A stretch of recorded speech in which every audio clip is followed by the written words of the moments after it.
Bien, bueno, entonces, habíamos dejado para ver hoy la cuestión de la esclavitud en el texto, el segundo tratado de Locke. Vamos a ver esto también, como habíamos planteado, que son los ladrillos que sirven de cimiento para el análisis, pues la propuesta estatal y la teoría de la propiedad posterior, o sea, del quinto en adelante. Sobre el capítulo de la esclavitud, que tiene solo 3 parágrafos, se pueden escribir bibliotecas enteras,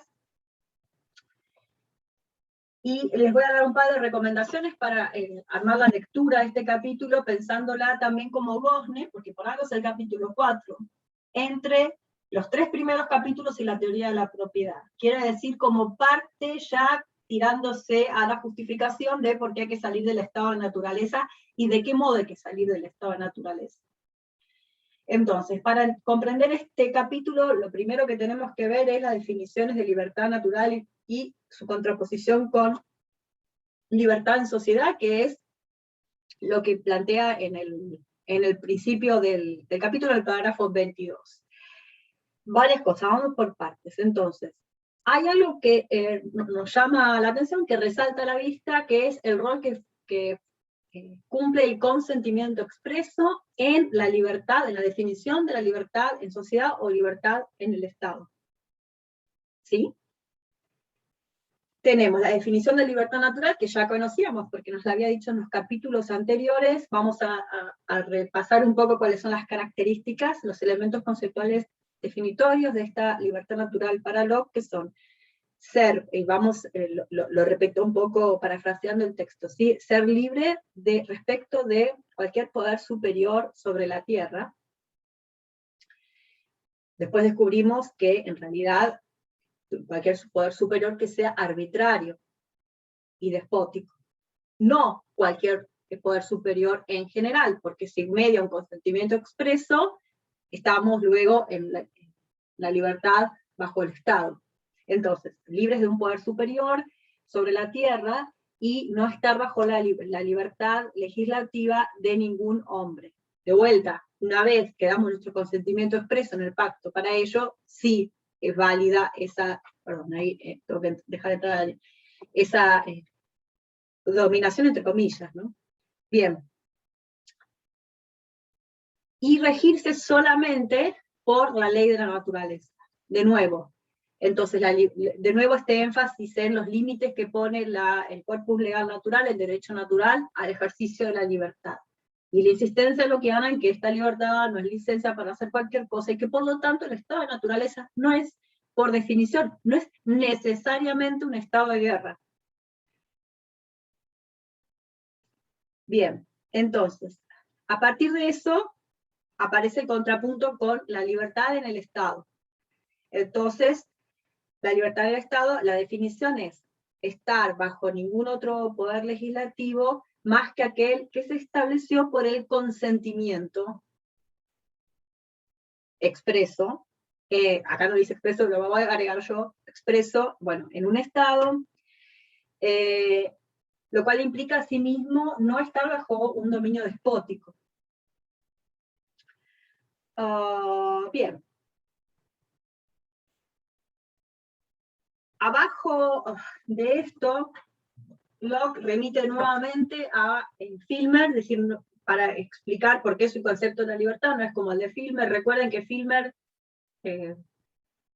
no es absolutamente importante para los fines de la cruzada, pero recuerden que Filmer es el enemigo para debatir que elige Locke y contra el cual escribió todo el primer tratado, y que fundamenta el poder político, en una donación del poder y de la tierra a Adán, que por herencia, ¿no? el poder absoluto, el monarca absoluto, tiene, sin el consentimiento expreso de los súbditos y los ciudadanos. Bien, entonces, luego explica, a diferencia del Filmer, yo voy a entender libertad de los hombres bajo el gobierno como, y da unas características que los invito a que las veamos. Entonces tenemos, primero, De vuelta, recuerden que yo uso entonces la edición de Laslet para que chequen las traducciones y ver qué palabritas tienen. Si ustedes las tienen ahí, sus ediciones castellanas, aprovechen para chequear más o menos que las palabras estén bien. ¿Por qué digo esto? Muchas ediciones castellanas tienen algunos problemas de traducción que después se convierten en líos para estudiar.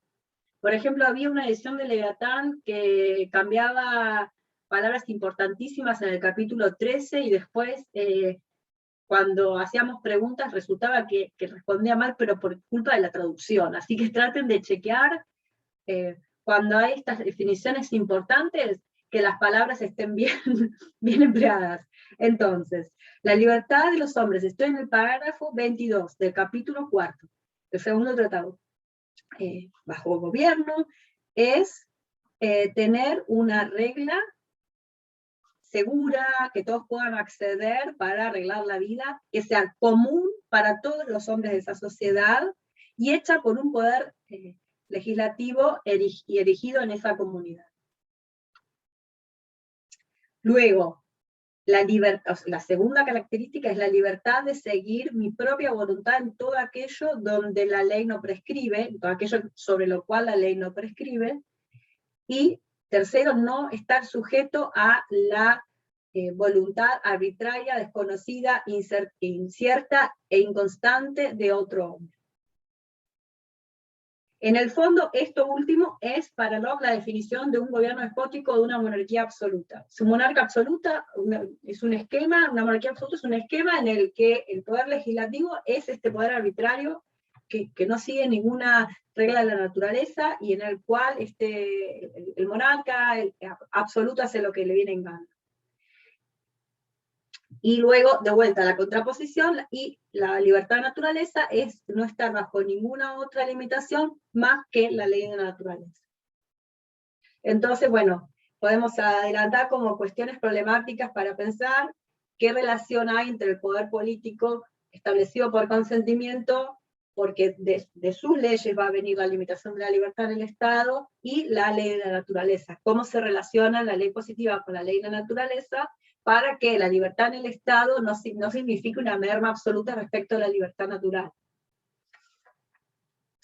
Bien, luego en el parágrafo 23 tenemos las razones por las cuales no hay pacto de esclavitud. Nota aquí, comparen esto, cuando estudien para el final, si quieren, con las razones que da Rousseau al principio del contrato social por las cuales no puede haber un pacto de esclavitud. En el trasfondo de esto está, ya se nos había adelantado, creo, tanto en la crítica que hace Locke a la idea de pacto de esclavitud, como a la crítica que hace Rousseau, algunas tesis grossianas sobre la posibilidad de que un pueblo haga un pacto de esclavitud con un gobernante. Entonces, como tarea para el final, si quieren, piensen las similitudes y diferencias entre las refutaciones lockeana y rousseauiana del pacto de esclavitud, pero veamos lo que dice Locke respecto del pacto de esclavitud. Y esta, adelanto, es una de las diferencias con Rousseau. Yo no puedo deshacerme de mi libertad en el fondo porque yo no soy dueña de mí misma, soy propiedad de Dios.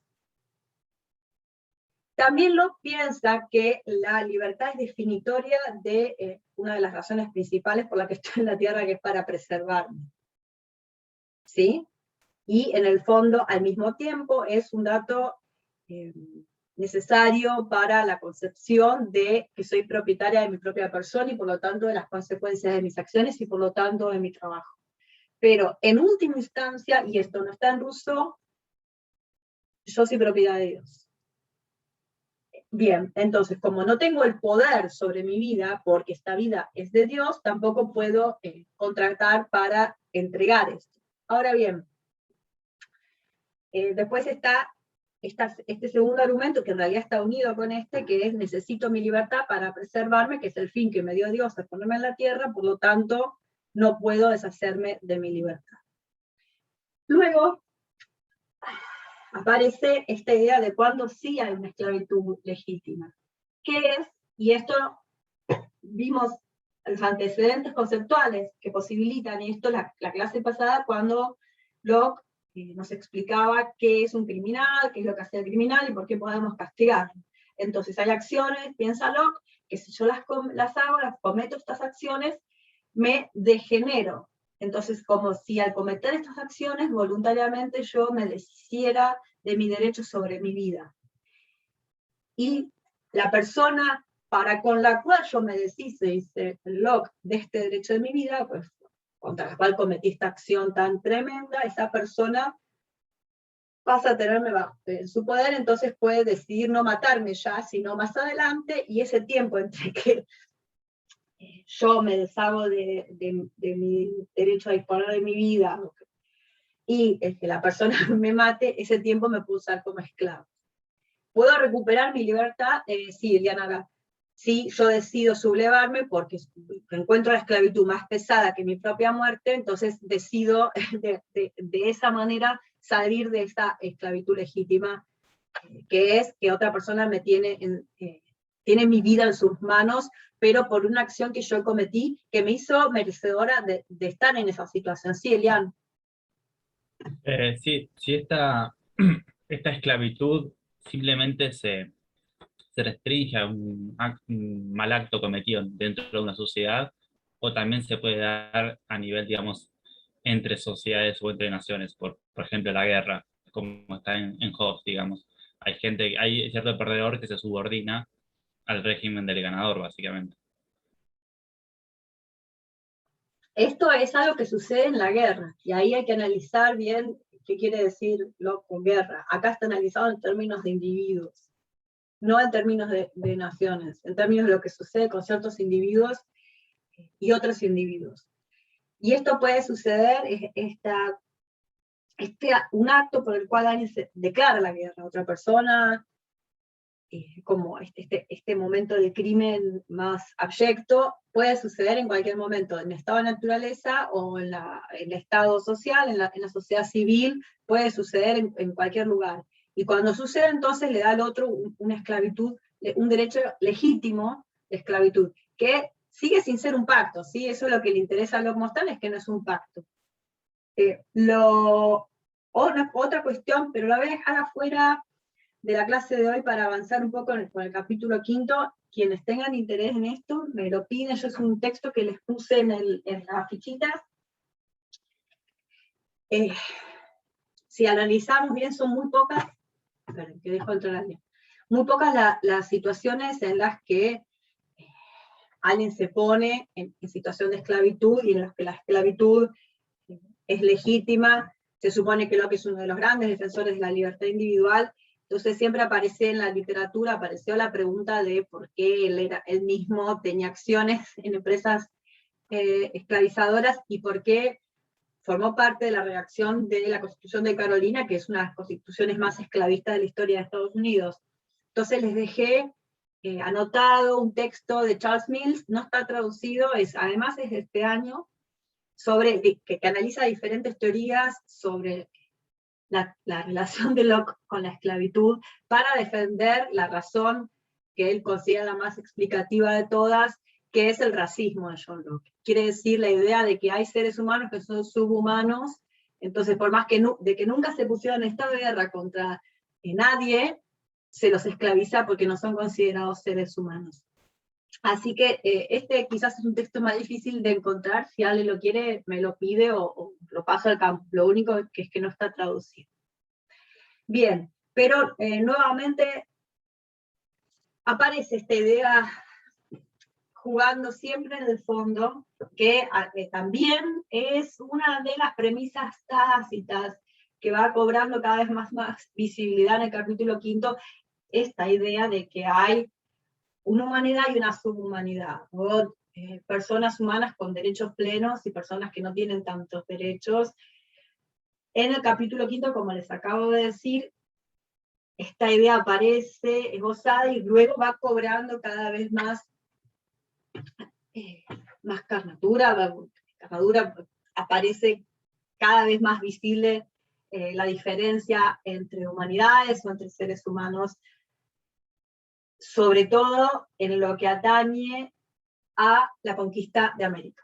Así que eso también nos da una pauta de que no hay de que esta idea de esclavitud y esta definición de esclavitud cumple varias funciones. Por supuesto, la función política que se supone que tiene que cumplir es mostrar e insistir en que la monarquía absoluta es peor que el estado de naturaleza y que por lo tanto es preferible rebelarse, etc. Pero también está esto otro, la idea de que sobre ese pacto social, perdón, al revés, ese pacto social se constituye sobre dejar afuera un montón de otras personas que nunca son quienes dan consentimiento expreso, y que quienes dan consentimiento expreso son estos propietarios privados, cuya legitimidad el capítulo 5 bien establece. Bien, entonces, recuerden también entonces unificar la idea de esclavitud con la idea de estado de guerra, recordar por qué salimos al estado de naturaleza, que no es necesariamente un estado de guerra, y es porque en ese estado de naturaleza, cuando alguien se nos pone en estado de guerra, inicia una secuencia que no se termina nunca. ¿Por qué? Porque no hay un juez en la tierra al que recurrir concreto de carne y hueso. Por lo tanto, hay que salir del estado de naturaleza. Bien. Quisiera entonces directamente, si no les queda más alguna duda sobre estos 4, pasar al 5. Si tienen alguna pregunta, comentario o que sea sobre estos primeros 4 capítulos, ahora me dicen. Sí, yo tenía 2 preguntas. ¿Quién está hablando? ¿Roberto? Roberto. Sí. Una es la relación de Locke con la idea de pecado original, y la segunda es, porque esto de que Locke dice de preservar la humanidad, esto como tal entiendo que no estaría en Hobbes. O sea, cuando Hobbes plantea buscar la paz, no es lo mismo. Creo que esas 2 preguntas. Sí, lo segundo que decís lo vimos la vez pasada, eso no está en Hobbes. Y lo primero, te hago yo una repregunta. ¿Por qué lo preguntas? Porque lo vimos en los otros 2 autores, entonces me parece como uno de esos puntos en el que se puede empezar a hacer asociaciones. No sé, entiendo que, por ejemplo, en Rousseau la idea de pecado original no se está tendiendo a esa idea cuando se piensa en el salvaje rousseauiano y en la forma en que vive y en la forma en que es. Por eso lo pregunto. ¿Y en Hobbes por qué sí estaría? Yo no lo veo en Hobbes. No, en Hobbes no dije nada porque no estoy seguro. Claro. Vamos a plantearlo de manera distinta. No tiene por qué estar. Digamos que me parece una pregunta que viene con los anteojos de otra materia o de otra visión. Este es un universo natural en el que la vida es bastante linda y tranquila. Pero, si yo tuviera que interpretarlo de alguna manera, hay una relación que podemos ver en Locke, o una interpretación del pecado original en términos de laboriosidad. Cuando Dios da la tierra es para que la trabajemos, pero eso no ocurre en el Edén, ocurre una vez que Adán sale del Edén. Pero Locke eso trata de hacer la mejor lectura posible de ese hecho. Y recuerden que estas no son teorías de la salvación, son teorías políticas sobre la república, no sobre la salvación más allá de la tierra. De todos modos, podés volver a buscar eso, el más allá de la tierra, en la apelación al cielo. Pero nuevamente, la razón por la que apelás al cielo es una razón política asociada a lo que está ocurriendo en la tierra, que no tiene que ver con la salvación de tu alma, sino con la preservación de tu libertad natural, de tu libertad en la tierra. ¿Sí? Entonces, ver cómo juega la trascendencia y la inmanencia de otra manera. Yo trataría de leer todo esto como, en el caso de Locke, sobre todo como una teología política que funciona en la tierra, no pensando en el más allá. Creo que eso es válido sobre todo para Hobbes también, la idea del más acá, bueno, y en Rousseau, por supuesto, ¿no?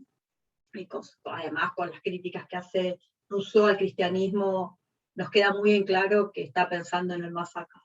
Entonces, buscar el más acá y pensar qué significa cuando queremos analizar pecado original, qué significa pecado original para vos o en general, cómo lo interpretás. Cuando decís pecado original, ¿a qué te referís? A nuestra finitud, a la imperfección de nuestra racionalidad, ¿sí? No sé a qué te referís exactamente, es tan amplio el sentido de pecado original que no sé bien qué responderte a eso.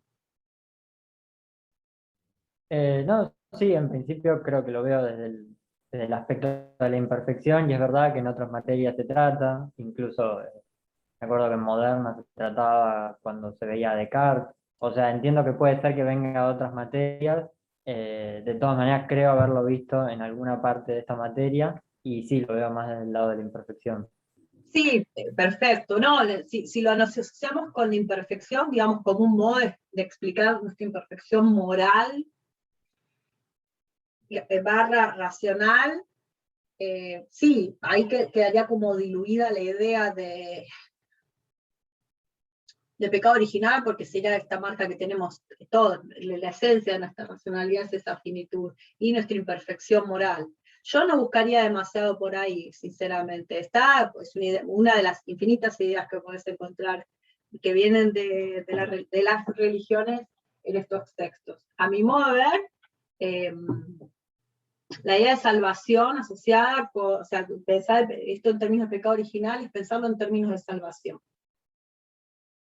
Volviendo un poco a la matriz, a la raíz, ¿no? Radicalizando la idea de pecado original, o sea, volviéndola a su raíz. ¿Por qué interesa la idea de pecado original en una cosmovisión cristiana en general? Por la salvación. Si no, ¿para qué nos interesa, no? De nuevo, si fueran a pensarlo más en sentido de texto bíblico, pensaría la asociación entre pecado original, Dios los manda a laburar, acá aparece Locke. A mí me interesa cuando los mandan a laburar. Entonces, quien es más laborioso es quien cumple más con ese dictum, porque además Locke hace esto, lo vamos a ver en un pasaje, explícitamente en un pasaje del capítulo 5, hace esto. Dios nos dio la tierra para que la trabajemos, y dice, bueno, esto lo van a encontrar en la Biblia, pero asimismo, racionalmente te das cuenta de que es así por nuestra condición menesterosa. Entonces, acá queda una especie de, el momento de la expulsión del Edén, el énfasis está puesto en nuestra necesidad de trabajar más que en nuestra falibilidad moral. Pero nuevamente, no tiene sentido hablar de infalibilidad moral por fuera del pecado original, porque previo a eso no hay moral, ¿no? Es voluntad santa o no voluntad, de alguna manera. Bien, entonces, capítulo 5, sí. ¿Puedes una Espera que pregunta no veo recién, quién. Ahí vi. Fernando? No, mencionaste brevemente recién la necesidad, en el caso de Locke, del pasaje del estado de naturaleza al pacto. ¿Lo podés volver a repetir porque me lo perdí? Sí, de vuelta, fíjense las fichitas que además yo les puse ahí exactamente dónde está el ex secundum, pero siempre está la preocupación en el mundo lockeano. Bueno, si nos plantea este estado de naturaleza bucólico, donde tenés propiedades, tenés grandes extensiones de tierra, no hay muchas causas, lo dice él, no hay muchas causas para el conflicto, la gente puede ejecutar su ley natural, todos se llevan bien. Bueno, ¿por qué tienen que salir del estado de naturaleza? No es el mundo joyesiano que en 2 segundos tenés que salir del estado de naturaleza. Acá podés tener una vida, podés ir armando un futuro, podés proyectar, hay sociedades, hay de todo. Hay sirvientes en el estado de naturaleza. ¿Por qué la necesidad de salir del estado de naturaleza? ¿Por qué el estado es necesario? Entonces, acá es donde cobra importancia la diferencia entre estado de guerra y estado de naturaleza, y la diferencia entre cuando el estado de guerra se da en el estado de naturaleza y cuando el estado de guerra se da en el estado. En el estado de naturaleza, por definición, lo que no tenés es un juez en la tierra, un juez imparcial en la tierra a quien recurrir para cortar la cadena de guerra. Entonces eso es lo que hace necesario salir de esta naturaleza. Otros problemas asociados son a vivir en el estado de naturaleza, son los que conciernen a esa especie de incertidumbre que da el hecho de que no haya una ley positiva que fije cada ley con su castiguito. Entonces, las personas que tienen su derecho natural a castigar, castigan, por supuesto, tratando con la razón calma de ver cuál es el castigo más proporcional, y todo es muy mesurado, pero no se puede evitar que entre un poco de parcialidad hacia tu amigo, ponerles lo mismo, vas a castigar más bruto, yo qué sé, si poniéndonos en el esquema local, si le roban a tu amigo que si le roban a Mongo Pichotto que vos no lo conocés, vas a castigar al ladrón, pero lo vas a castigar con más dureza, ponele por parcialidad si es tu amigo. Entonces, para subsanar esas incertidumbres, incertezas, esos espacios donde no queda claro y no es fijo para todo el mundo, es que también es necesario un derecho positivo que promulgue estas leyes iguales para todos. Bien, o sea, entonces la necesidad de salir del estado de naturaleza está mediada por eso. Y esta salida tiene que estar mediada por este acto que instituye la autoridad política, que es artificial como en Hobbes, y igual que Hobbes, siempre tiene que estar ese consentimiento voluntario, individual y expreso por parte, en este caso, de los individuos, bastante claro que son los individuos propietarios, y hay un montón de gente que no da su consentimiento aquí. Macarena, perdón, Sí. perdón, vos habías dicho varias funciones que tiene la idea de esclavitud, que juega la idea de esclavitud en el texto. Y porque no sé si entendí mal, perdón al resto, ese como que constituye de alguna manera los que quedan ausentes de ese consentimiento, los que no están presentes en ese consentimiento expreso. Una función es... La esclavitud, acá las personas que quedan esclavizadas en este universo también, estas interpretaciones, lectura, ¿sí? Quedan subhumanizadas.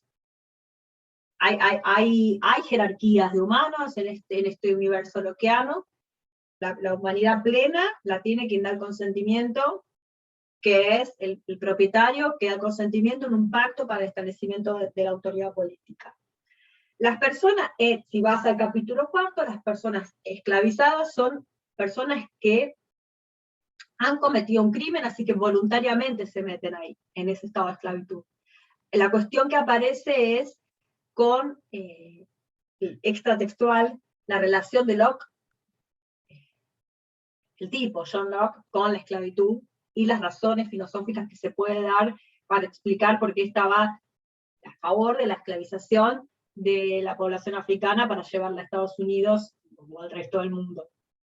Y la razón es esta, que hay seres humanos que no se consideran ni siquiera en el estatuto de poder ponerse en estado de guerra, porque si vas a los hechos, las personas esclavizadas no se habían puesto en estado de guerra con las empresas esclavistas que los secuestraban y los mandaban a Estados Unidos.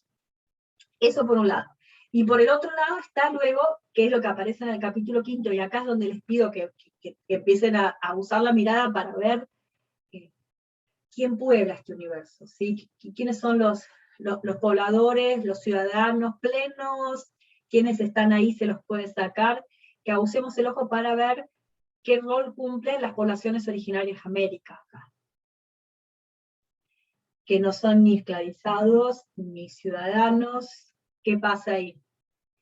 Y en cuanto a la esclavitud, también me parece una categoría fundamental para pensar estos textos, los textos que tienen que ver ustedes, porque en la modernidad filosófica, en estos textos, aparece siempre este contrapunto entre ser libre y ser esclavo, pero metafóricamente también, ¿no? Cuando estamos en una época en donde la esclavitud era rampante, a la base de la economía mundial, prácticamente. Eso y la expoliación de los pueblos americanos. O sea, el pacto de esclavitud, el pacto de conquista, eran básicamente, y de extractivismo, ¿no? De extracción, la base de la economía europea.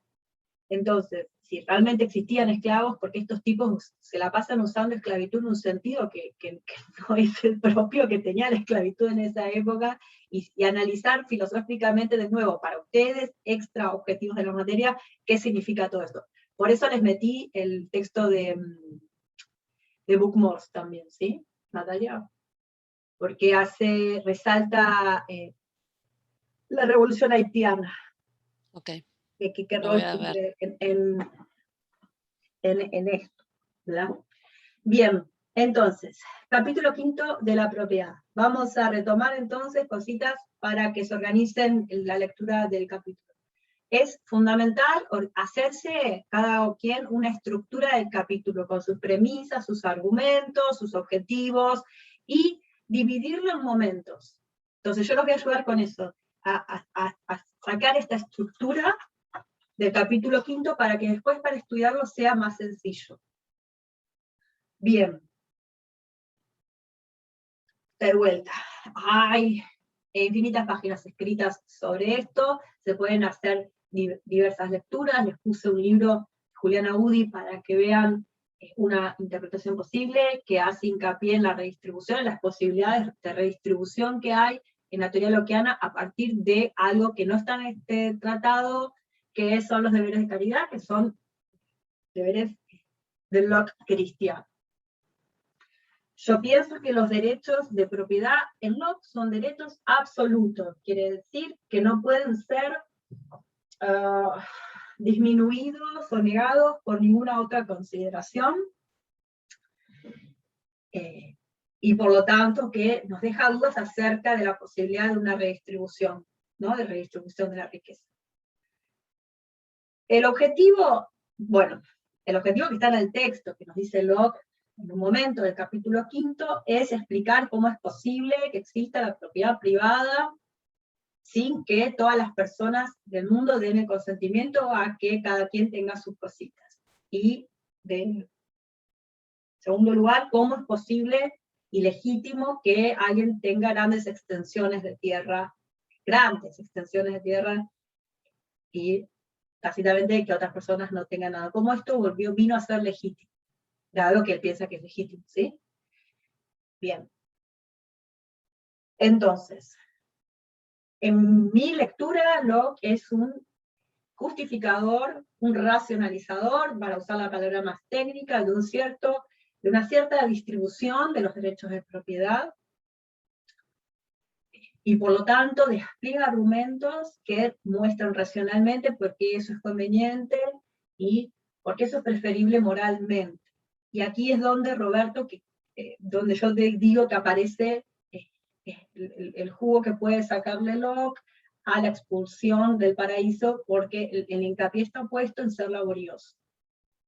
Otro de estos objetivos no es explícito, pero y sobre esto van a encontrar poca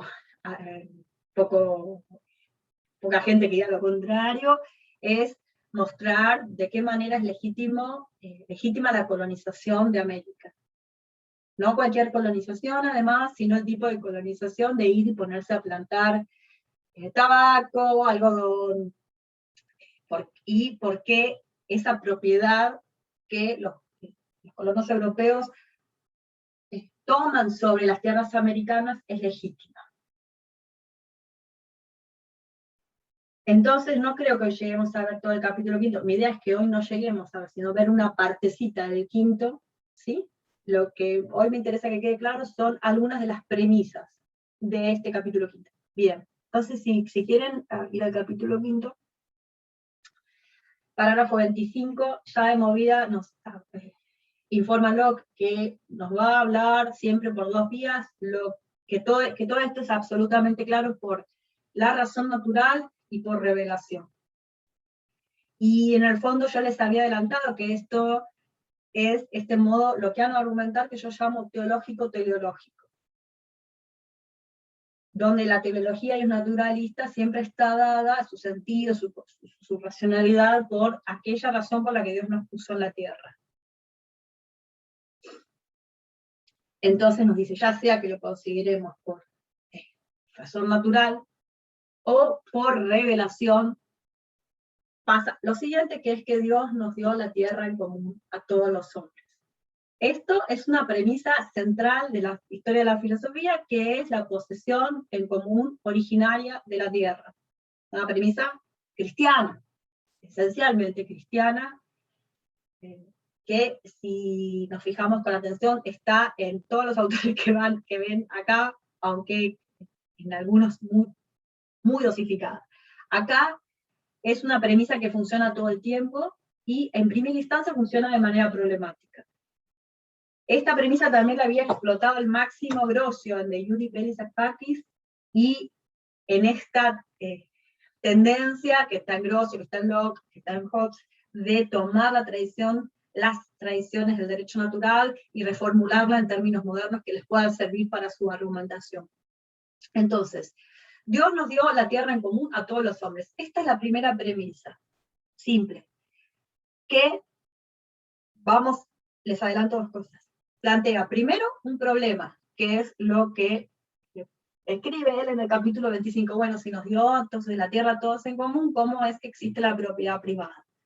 Recuerden de nuevo lo que les había dicho las primeras veces, las primeras clases, que entonces nos da la tierra en común a todas las personas, en contraposición a la idea de que solo a Adán y a sus herederos, ¿no? A sus primogénitos, solo a un par de personas, a todas las personas. Bien, entonces, primero, esto nos plantea un problema. Si somos todos poseedores en común, ¿cómo es que alguien tiene cosas? Legítimamente. Y segundo, esto lo adelanto, que ya es lo que viene del capítulo 26, pero adelanto que se lo subrayen y resalten, porque de acá Locke es donde saca mayor normatividad. Esto es una fuente de normatividad, y en realidad es un principio teológico-teleológico, que es que, ¿por qué Dios nos dio la tierra? No es que Dios nos dio la tierra y diga, bueno, muchachos, hagan lo que quieran. Nos dio la tierra para que saquemos este mayor beneficio y mayor provecho. Entonces, como les decía, esto Locke lo va a hacer estallar, le va a sacar todo el jugo que le pueda sacar, hasta llegar a mostrar que las personas más laboriosas son quienes más cumplen con estos fines del derecho natural, que son al mismo tiempo los fines por los que Dios nos puso en la tierra. De vuelta, recuerden a lo que traía Roberto hoy, preservar a la humanidad. Toda esta moralización del laborioso, que termina mostrando en Locke que el laborioso en el fondo es quien más preserva a la humanidad, está en esta razón de ser de la donación divina de la tierra a la humanidad. ¿Les suena algún argumento contemporáneo de esto de estamos haciendo tal empresa económica, tal proyecto económico porque esto trae mayor beneficio para el resto de la humanidad, trae más riqueza, trae más? Sí, bueno, hay un documental, ahora no me acuerdo el nombre, sobre la soja, donde cuando se va a una expo de Monsanto, el representante lo que dice es esto: o sea, nosotros hacemos todo esto porque va a crecer la población de la Tierra, y si no hacemos todo esto, nos vamos a morir de hambre, entonces lo que estamos hablando a todos. Exacto, El mundo según Monsanto se llama ese documental. Exacto, muy bien. Eso era... hablando de documentales, me olvidé decirles, yo les recomendé, si vieron las fichitas que les subí al campus, esto de vuelta es estoy volviendo a lo que decíamos antes de la esclavitud. En el texto Locke nos dice entonces, vos te volvés esclavo porque cometiste un crimen, ¿no? Esto es como un estado legítimo de esclavitud. Entonces les recomendé un documental que es sobre la enmienda 13 de Estados Unidos, para ver esta relación entre la esclavitud y el crimen. Hablando de documentales. Bien, entonces, tenemos premisa 1, Dios nos dio la tierra, plantea el problema, cómo se puede ser propietario privado si nos dio la tierra a todos. Sí, y el propietario privado, si todos éramos commoners, o sea, comuneros de esta posesión, ¿cómo se puede hacer esto sin pedir consentimiento expreso a cada uno de los otros poseedores, que sería toda la humanidad, desde todos los tiempos, en todos lados? Y entonces saca una primera una especie de deriva de esta premisita que es ¿para qué nos dio la Tierra? Entonces, para nuestro mayor provecho, esto está en el 26, ¿sí? Entonces, la argumentación, hoy alguien decía que el modo argumental de Locke le parecía bastante falaz, o manipulado. Pero fíjense el tipo cómo va tratando de llevarte a sus conclusiones, haciéndote parecer esto por vía racional. De nuevo, como en Hobbes, hay que tratar de meterse en la cabeza lockeana, en el mundo lockeano, y tratar de pensar como un tipito, ¿no? Del estado de naturaleza lockeano para que esto convenza. Y si podemos hacer eso, hacer la crítica desde ahí, a ver si todo esto se va siguiendo, y al mismo tiempo fijarse todo lo que nos va pidiendo que nos compremos, ¿no? Todas las premisas metafísicas, morales, teológicas, cristianas, que estamos comprando cuando seguimos esta argumentación. Entonces, 26 estoy. Entonces, si Dios nos dio la tierra para que lo usemos, y acá aparece un argumento que alguna cosa está elidida, una elipsis hay, porque parece que va muy rápido, porque dice, entonces, si Él nos dio la tierra para nuestro provecho, tiene que haber un modo de apropiarnos. Porque acá está equiparado entonces el uso con la apropiación.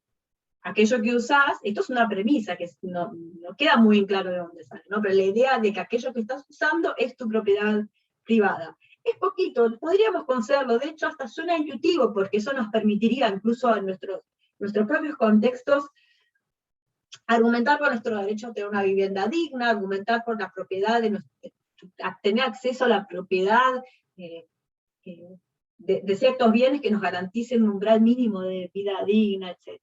El punto es, y acá adelanto, que Locke quiere argumentar que del mismo modo en que te apropias ahora, en este primer momento, de una bellota, es el mismo modo, por las mismas razones, la misma legitimidad, la misma lógica, que te puedes apropiar de grandes extensiones de tierra. ¿Sí? Eso ténganlo en mente.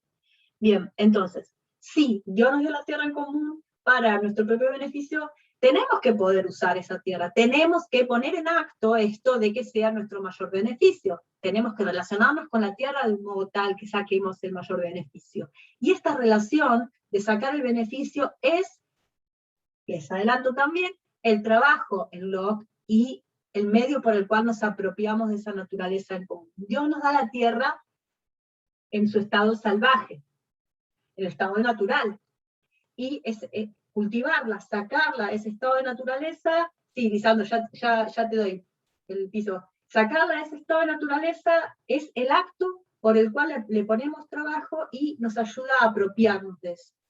La razón por la que esto es apropiarnos es la premisa que aparece en el 27. Sí, Lisandro, y ahora la vemos. Lisandro, Sí, y después José.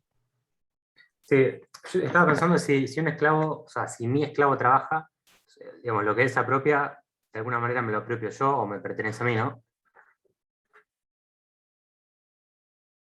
Sí, y va a ser peor todavía. Y gracias por decirlo y notarlo desde ya, porque era muchas de las cosas que le decía era para que cuando aparezca una frase que quizás no la veamos hoy, pero que está ahí, podamos percibir lo tremendo de esa frase, que quizás con otro prisma de lectura ni salta a la vista, ¿no? Uno pasa, la pasa por arriba y no la lee.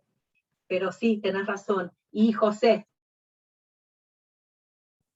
Sí, mi pregunta era, en el 26 dice para soporte y comodidad de su existencia, y con el paso de los capítulos se va haciendo más presente esto que decías vos, de que además de simple soporte y comodidad, como lo que nosotros necesitamos para vivir, Dios quiere nuestra industria, y como decías vos, máximo usufructo, ya como parece que te manda a construir la civilización. ¿Eso está unido o cómo es la cosa? Porque parece avanzar de a poco. Sí, de alguna manera sí. Del mismo modo, recuerden que en Hobbes también está. Hobbes no es sobrevivir, es tener una vida más cómoda siempre, ¿no? Acá preservarse no es para epicúreos, exige mucho más. Exige tener un comercio, toda una red de una estructura dada, sí, es tal cual lo que estás diciendo. Es mucho más que la mera preservación. el desafío entonces conceptual va a ser mostrar por qué eso es preservación, por qué eso es cumplir con los mandatos del derecho natural y no un exceso. No, porque Locke también castiga el exceso. Entonces ver estas gimnasias conceptuales que va haciendo para terminar justificando una distribución desigual, o podríamos decir inequitativa, de la propiedad de la tierra, que para Locke además es citándolo, el asunto principal de una teoría de la propiedad. Por eso es que también les metí ahí el textito de Ellen Maxey Wood sobre los orígenes agrarios del capitalismo para analizar esta relación con la tierra, con la propiedad de la tierra. Ahora, Macarena, todos... La idea de improvement que está por detrás de esto que mencionaba José, sí. Y ahora, hay algunos que son más vivillos que otros para aprovecharse de la tierra, porque parecería que ¿viste cuando dice el indio salvaje? Bueno, en mi traducción, como que no sabe ni siquiera que le pertenecen y son No son más suyos. vivos, son más morales. Morales, Son más racionales. Están más conformes a la ley natural. Son mejores personas. Personas. Esa es la bestialidad de todo esto. Ah, ni siquiera son más vivos. No, porque... Porque esto sería más blando. Sería como mirarlos de reojo, como si no, que ha avivado. Pero no hay un aprovechamiento ahí. No. La idea es justificar cómo esto es lo requerido por el derecho natural y que al hacerlo vos estás, por un lado, bueno, básicamente cumpliendo con el derecho natural, pero cuanto mejor lo haces, más, en el fondo, más laborioso sos, más cumplís con ese dictado del derecho natural. Más cristiano. Más de todo, más humano. Más de todo, más humano. Más humano. Más propietario, más humano, más político. Ahí está el criterio de justificación al que te referías de alguna manera. Estás justificando todo el tiempo una explotación, una pertenencia. Es que claro, lo que justifica, lo quiere justificar la colonización, quiere dar argumentos morales para justificar esa, no solamente políticos o racionales, morales para justificar esa colonización, pero la apropiación de tierras en ultramar. Pero no es solamente un par de conceptos e ideitas. En mi lectura es todo un andamiaje conceptual, ¿sí? Es un despliegue de una teoría que tiene varios elementos. Y estos elementos también están en otros autores y también están en esta cultura que justifica esa apropiación, porque sin ella no habría capitalismo europeo. No.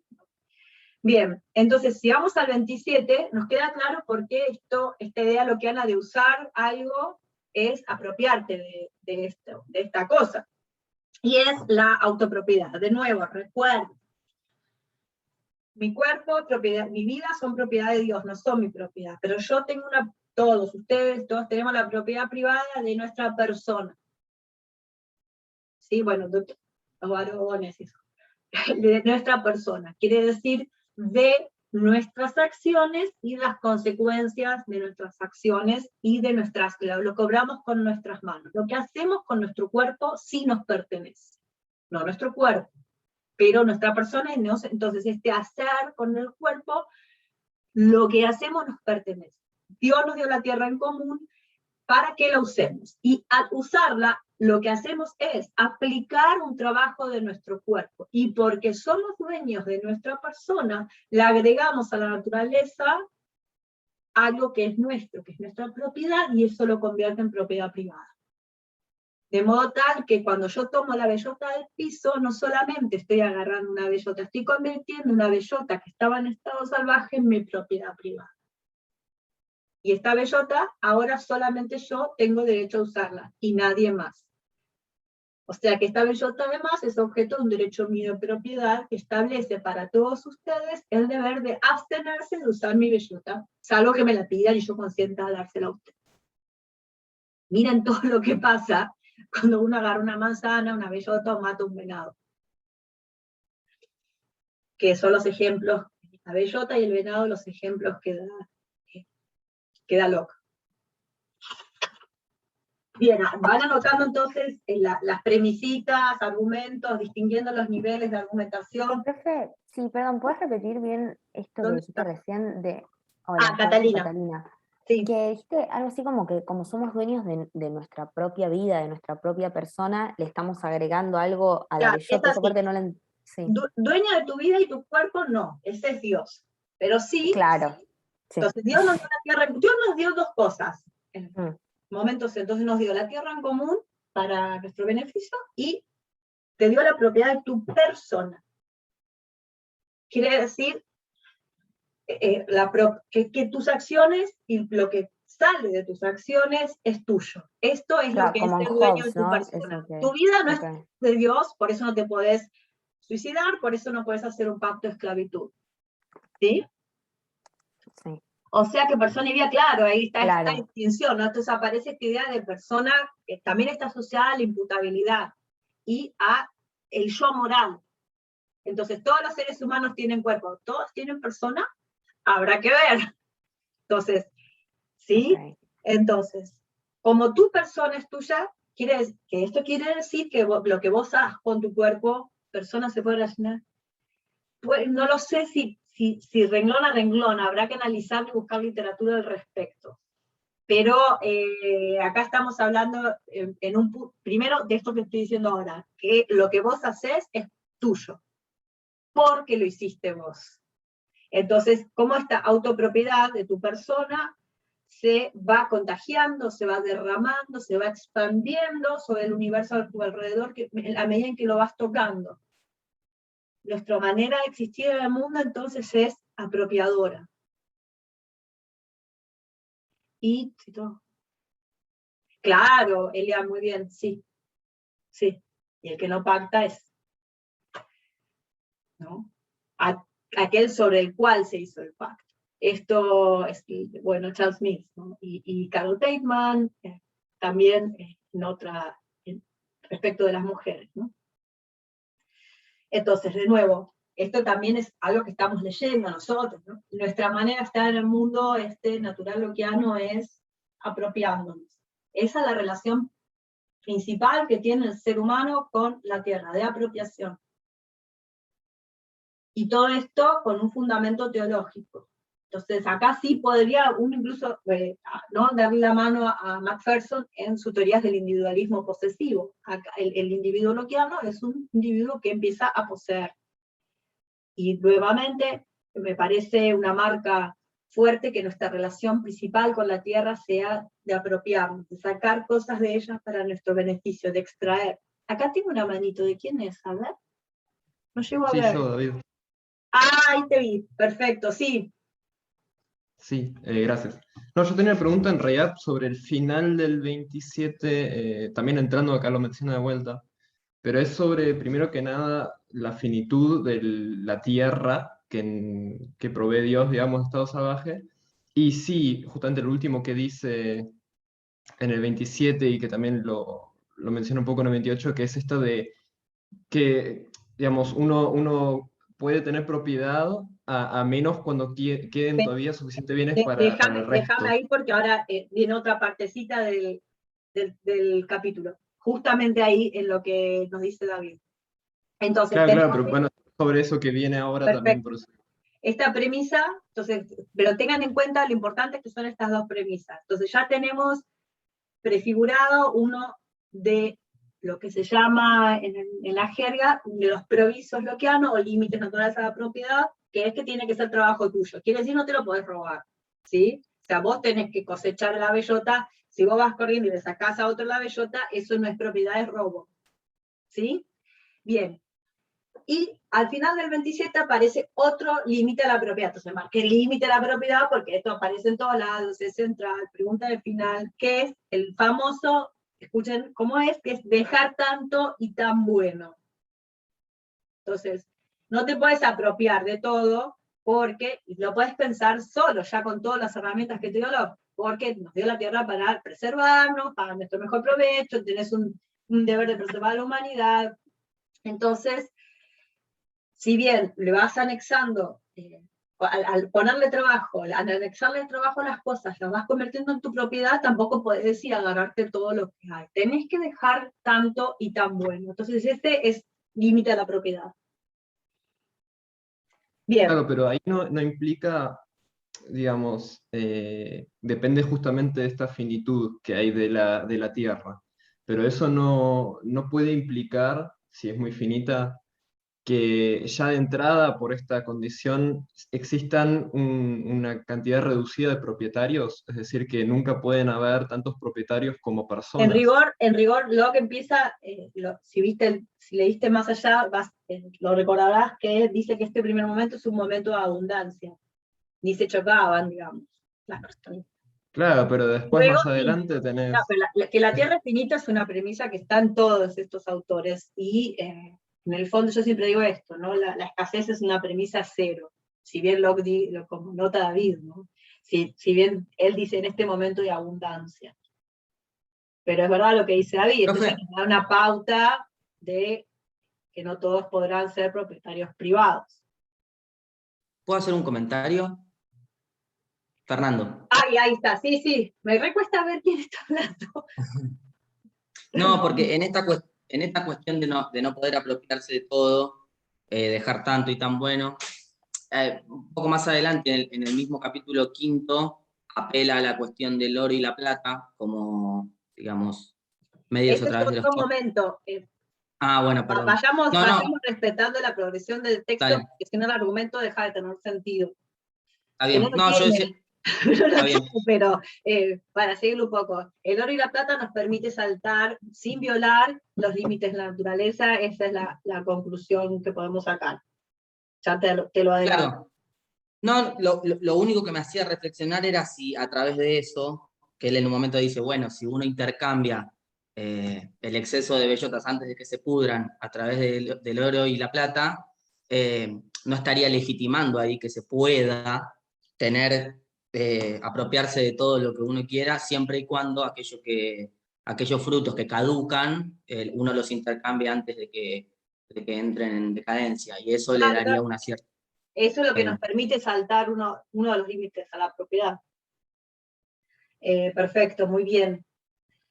Bien, entonces, ¿yo por qué insisto tanto en ir despacio? Para que vean que el argumento lo construye despacito, lo va armando, y porque es importantísimo que puedan reconstruirlo así, en vez de ir saltando de una parte a la otra y tirando todos los conceptos sin jerarquía, que puedan entonces armar, separar entre premisas, pasos argumentativos diferentes y los diferentes momentos de esta teoría de la propiedad, que también es una teoría de la génesis de la propiedad privada, ¿no? Hay una visión de la historia que además implica, como casi todas las filosofías de la historia, unidad de progreso que jerarquiza economía, jerarquiza humanidades, jerarquiza culturas. Entonces, al ir despacito podemos ir percibiendo estos diferentes momentos y lugares del texto. Mercedes, sí.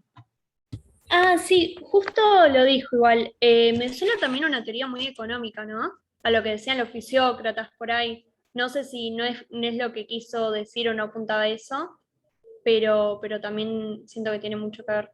Y es una teoría de la propiedad privada. Necesariamente va a ser una teoría económica, pero que al mismo tiempo muestra la preferibilidad de un modo de producción por sobre otros modos posibles, de un tipo de economía y de explotación por sobre otros tipos de economías, que son consideradas incivilizadas, salvajes, que no cumplen con los fines de la ley natural, tanto como esta que Locke quiere justificar. Bien, entonces, en el 28 tenemos un avance de la contrapresión que vuelve a hacer esta, bueno, pero ¿por qué no les pide el consentimiento a todos los otros poseedores? La respuesta que da Locke es porque moriría de hambre. Y esto viola el objetivo por el cual Dios nos dio la tierra, que es para nuestro provecho. Entonces, si vos cada vez que vas a comer algo, le tenés que preguntar a todas las personas si podés agarrar la bellota o matar al ciervo o al venado, te morirías de hambre. Bien.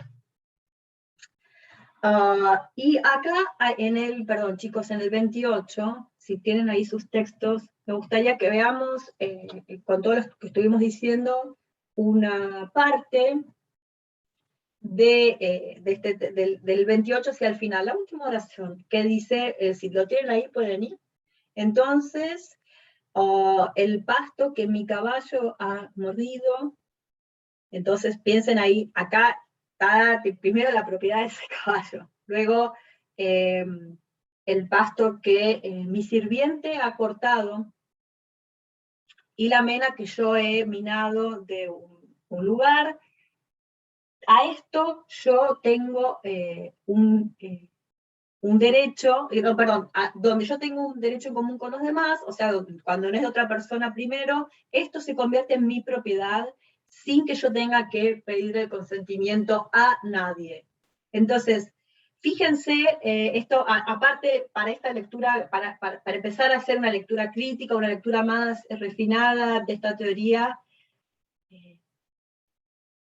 el sirviente que corta un pasto que no era de otra persona antes, o sea, ese trabajo, el producto de ese trabajo de cortar ese pasto es mío.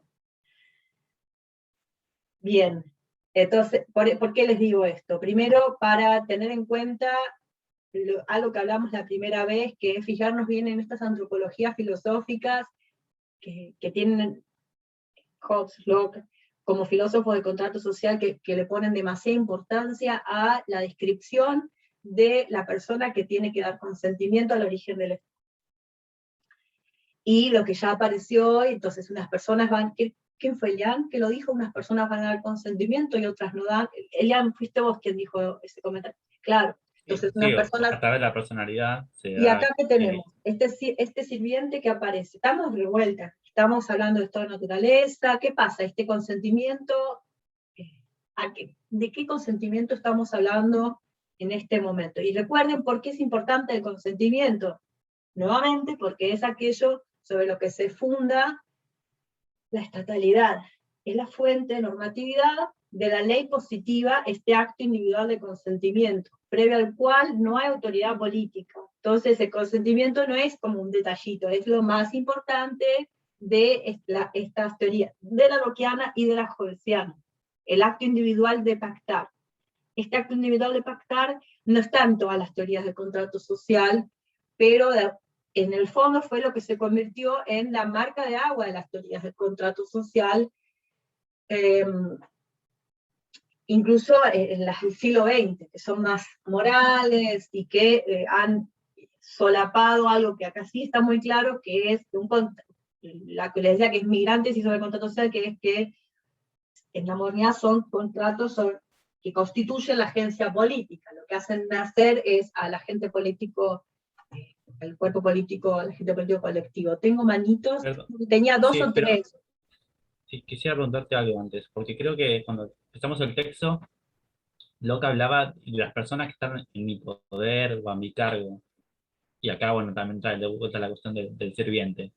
Pero, ¿se puede tener personas al cargo de uno sin perder la personalidad? Porque, tus hijos, ¿no? tu mujer, están a tu cargo. Tus hijos, sí, pero... varones por un periodo de tiempo, ¿no? Hasta que puedan consentir ellos mismos. Pero sirvientes, o sea, loicos, está por fuera de lo político. Esto no es nada nuevo, esto lo trabajó Carol Bateman en el caso de las mujeres, y bueno, Charles Mills en el caso de lo que hacen Locke y otros autores con las personas esclavizadas, con los pobladores de América. Sí, entonces nuestra pregunta es si todos tienen que dar el consentimiento para que estas personas, ¿qué relación tienen con la estatalidad? Si nunca dieron consentimiento. ¿Por qué? Y luego resulta que están obligados por esa estatalidad. Pero al mismo tiempo, y ahora veo las manitos, ya les doy el piso, hay un texto de Carol Bateman, que a mí me gusta más que el contrato sexual, que es un texto que no está traducido, es un texto anterior, que se llama The Problem of Political Obligation, que es una crítica a las derivas liberales, o las raíces que estas teorías del liberalismo, y su énfasis en la obligación política en la idea del consentimiento individual voluntario como aquello que posibilita el surgimiento de la autoridad política, cuando en rigor de verdad este consentimiento se da en estas teorías al inicio del Estado y se deja ahí, ¿no? Como cuando llegas a un lugar, te sacás el pullover, lo colgás y ahí quedó.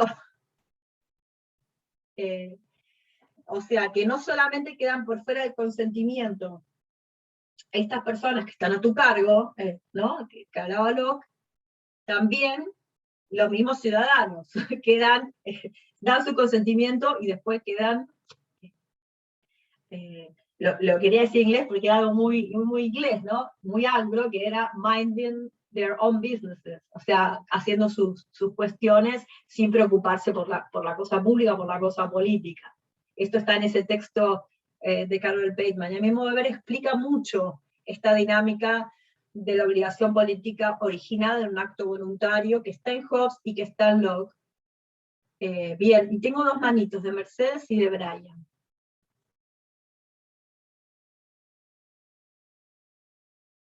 No, a mí me había quedado levantada. Ahí bajo. Sí, yo quería preguntar, capaz en la situación de la Tierra, lo entiendo un poco más, el tema de que uno se pueda apropiar de un pedazo de tierra a través de su trabajo, porque uno necesita como cierto tiempo, digamos, para sembrar y después cosechar. Él trata este punto después más adelante en el 32, pero no me queda claro, por ejemplo, en el caso de una mina, él dice de los minerales, no hay un pequeño salto, digamos, o sea, yo trabajo la mina de minerales, ¿no? El mineral que yo extraigo es mía, pero ¿por qué la mina es mía en sí? ¿Se entiende la pregunta? Es la misma que la de la Tierra. ¿Por qué si vas a Sí, la América, misma de la Tierra, ¿por sí. qué si vas a América decís, no es mío esto porque puse una semilla, cuando ahí vivía gente, era tipo la casa Sí. de alguien? Es lo mismo, la Sí, sí, mina, incluso la mina, muy bien, Brian, porque la mina resuena más a conquistar América. Entonces vienen los españoles y dicen, esto es nuestro, Potosí es nuestro, esta mina es nuestra, y ni siquiera los españoles sacan el mineral. Bien, entonces ahí hay una estrategia argumentativa que está diseñada para que la propiedad sobre la tierra o sobre la mina, que es lo mismo, ¿no? Porque cuando están pensando en tierra, están pensando en ese recurso natural. Que la propiedad sobre eso la establezca no quien estaba ahí antes, sino quien extrae esa riqueza y le pone el improvement, la mejora, que es una mejora en términos de rendimiento económico y del valor de esa tierra o mina. Esa persona es la propietaria, y no, de nuevo, no quien estaba ahí. La persona que estaba ahí viviendo, al no trabajar en esa mina, como Locke piensa que hay que trabajar en la mina, o al no trabajar la tierra, como Locke piensa que hay que trabajar la tierra, no estaba siendo propietaria privada de ese suelo. Por lo tanto, ese suelo estaba en común. Estaba en estado de naturaleza, en términos políticos, esa comunidad, y además esa tierra no era propiedad de nadie. Básicamente, esto nos dice Locke a lo largo del capítulo, usa a los indios salvajes, verbatim, ¿sí? Lo dice él, lo que hacen es matar a los venados, recolectar frutos, pero esto no les da propiedad sobre la tierra. La propiedad sobre la tierra, arar la tierra, trabajar la tierra, y decir, ahí sos propietario del suelo. No importa si vos estabas ahí por generaciones, no eras propietario del suelo. De vuelta, también esto es algo que indica, por ejemplo, Charles Mills respecto de Rousseau. Dice, los europeos nada más tenían metalurgia, y es mentira, y los incas, los aztecas, un montón de culturas, también hay un desconocimiento, pero que no es ingenuo, por supuesto. Pero muy bien, Brian, y lo mismo cuando aparece el oro y la plata y decís, bueno, pará, y toda esta industria de extracción del oro y la plata, ¿de dónde apareció? ¿No? Es como, de repente estaban los maní, de repente empezaron a sacar oro y plata de lugares, es raro. Sí, David. Sí. No, lo mío es, a ver, capaz una pregunta que puede ser muy corta o muy larga, porque yo me pregunto si hay algo más allá en el Locke especialmente, ¿no? De ir con un concepto que el otro desconoce y usarlo como fuente de legitimidad. O sea, hay una justificación más allá de eso, porque con esa lógica, digamos, podemos, no sé, agarrar un concepto que desconocemos, decir, bueno, no sé, concepto sobre que llamamos, no sé, mondongo, sobre no sé, la sinapsis del cerebro y decir, bueno, ahora yo tengo legitimidad sobre la sinapsis del cerebro porque conozco un concepto que vos no conocías y eso me hace, digamos, tener un poder legítimo por sobre la sinapsis del cerebro, y así uno podría ir inventando y generar, digamos, una red de legitimidades muy extraña, digamos. ¿Hay algo más allá de eso que sirva de fuente de legitimidad, digamos, para que justamente no pase esto de que agarrar este aparato que aparece acá en Locke de seguir imponiendo conceptos y generar una distorsión del concepto de verdad, incluso, justamente muy No, te antifilosófico, escucho ¿no? hablar y pienso dos cosas. Por un lado, que acabas de dar una definición de lo que hace una ideología conquistadora, ¿no? Imponer esos conceptos y para eso necesita la espada, ¿no? Pero más allá de eso, pensar que este es un tipo que está construyendo esto en una cultura determinada. No está imponiendo conceptos extraños a todo el mundo. Claro que son extraños para los pobladores de América, porque están muy datados, están muy provincializados. Nosotros podemos provincializar estos conceptos también porque estamos haciendo una lectura crítica. Y esta extrañeza yo la celebro muchísimo, porque es lo que quería generar, mostrar cómo este texto que se ha convertido en el ABC de la ideología, en muchos, si se fijan incluso en los medios de comunicación y gente que dice cosas que están acá, en rigor, la verdad, es un delirio insostenible, pero está sostenido sobre todo una metafísica, una cultura, con ideas compartidas, que están muy extendidas, no solamente en Inglaterra del siglo de finales, segunda mitad del siglo XVII, sino yo diría que hoy también nosotros. ¿Por qué digo esto de los medios? Por ejemplo, que es algo que ahora tenemos que, bueno, no vamos a llegar seguramente, pero el punto para Locke es pasar a la propiedad de la tierra, no por supuesto a la propiedad de las bellotas, pero dice que lo mismo, del mismo modo que vos te apropiás de la bellota o del venado que asesinás, te apropiás de estas extensiones de tierra. ¿Vieron cuando la gente, o la famosa la gente de los medios defiende a un propietario privado, por ejemplo, Benetton? Porque asocia que Benetton, así como Benetton es propietario de esas extensiones, esa persona que está defendiendo a Benetton, que no tiene ni siquiera un departamento de un ambiente, es propietario del celular. Entonces, es un tipo de teoría que toca puntos, que toca sensibilidades, ¿sí? Toca inconsciencia, algo del inconsciente, incluso de nuestro inconsciente colonial. Está a la mano de... Sí, sí.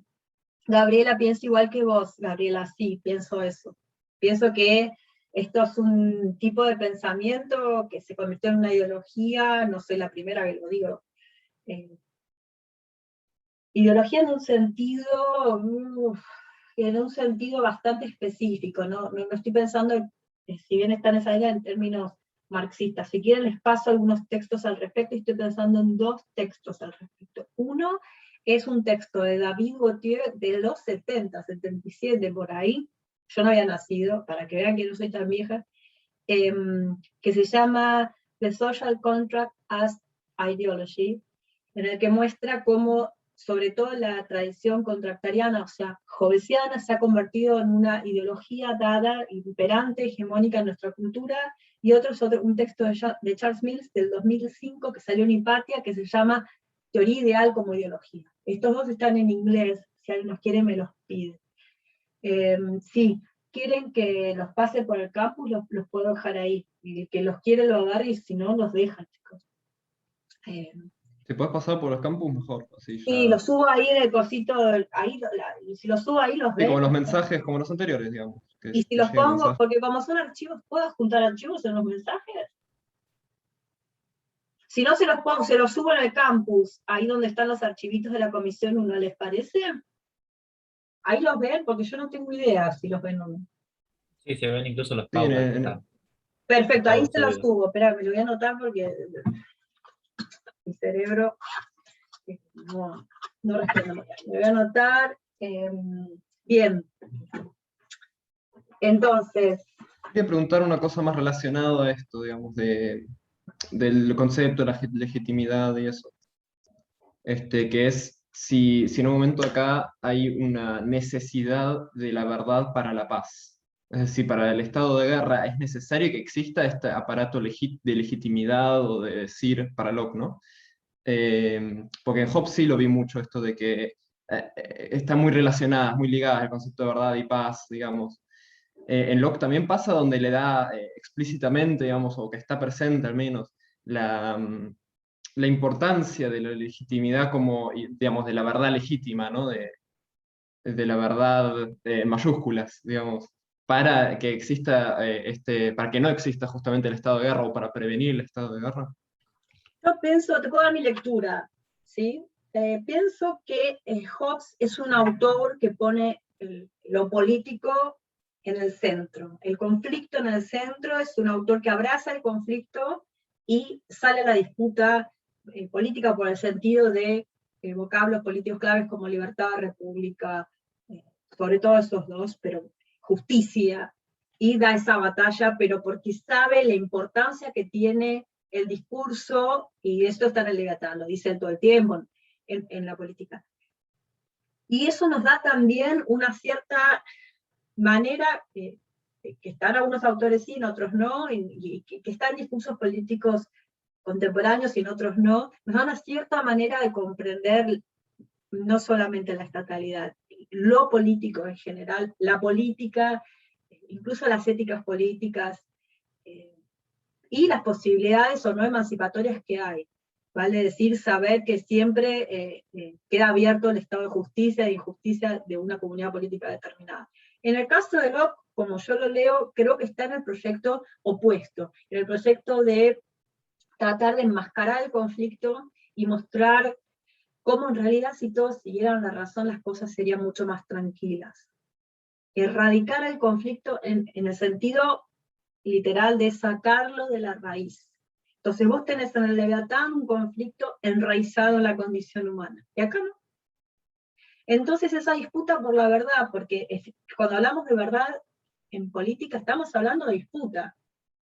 Esta disputa por la verdad no está en el proscenio, sino está como en el centro de la escena, y se diluye, se acalla, con lo cual, por supuesto, se está tomando un partido y se está tomando una posición determinada acerca de qué es el conflicto en política. Y si vos buscás en el capítulo 5 hay marcas textuales de esto, ¿no? Porque dice, la tierra está dada para sacarle mejor provecho, entonces Dios le dio la tierra a los laboriosos, no a los pendencieros.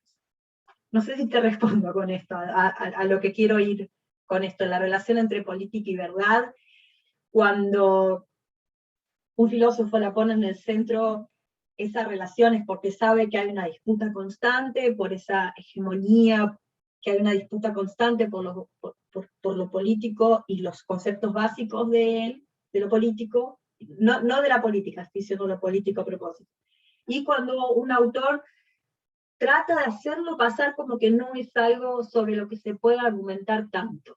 Y acá me parece que estamos ante un filósofo que intenta licuar este conflicto en favor de un proyecto determinado, un proyecto político determinado en el que no hay tantas razones para estar en armas todo el tiempo. No sé si te respondí con esto, porque mi idea es mostrarte de qué manera se declina verdad en filosofía política, ¿sí? Sacándola de otro tipo de disciplinas filosóficas. David, no sé si te respondí. ¿O qué Sí, pensamos? me recuerda algo que dijo el profe Galimi también, de que podíamos leer a Hobbes de dos maneras, de una manera que defiende un proyecto político o de una manera que, bueno, él la prefería, de verlo como un filósofo y verlo como que, bueno, construye una antropología filosófica al comienzo, de la cual, digamos, va derivando filosóficamente más que imponiendo un proyecto. Yo creo que en Locke, al menos por lo que estoy viendo, no se pueden hacer esas lecturas. O sea, se puede hacer externamente la lectura filosófica, pero en todo momento uno ve el proyecto político impreso. O sea, tener un proyecto político y defenderlo así, me parece filosóficamente muy, muy rico también. No, claro, pero a lo que voy es cómo lo planteaba Galimi. Sí, entiendo la distinción. Lo que pienso al mismo tiempo es que en el fondo la filosofía política es una disciplina en la que hay muy poca muy poco espacio para esconderse detrás de la apariencia de imparcialidad de la filosofía, con la que no estoy de acuerdo y que me parece mal. Pero de todas las disciplinas filosóficas, incluyendo la ética, la filosofía política es aquel terreno de la reflexión, si quieren, en el que hay menos chances de defender la pretensión de imparcialidad y universalidad, y eso me parece bueno, me parece como el lugar más sincero de la filosofía. Ahora yo estoy delirando y contándoles lo que pienso yo de la filosofía política, pero si bien es verdad que de alguna manera José es más filosófico, ¿a eso vas, David? A ver, estoy de acuerdo con lo que decís, y es más, creo que la filosofía misma no hay esa imparcialidad. Perfecto, Pero es igual.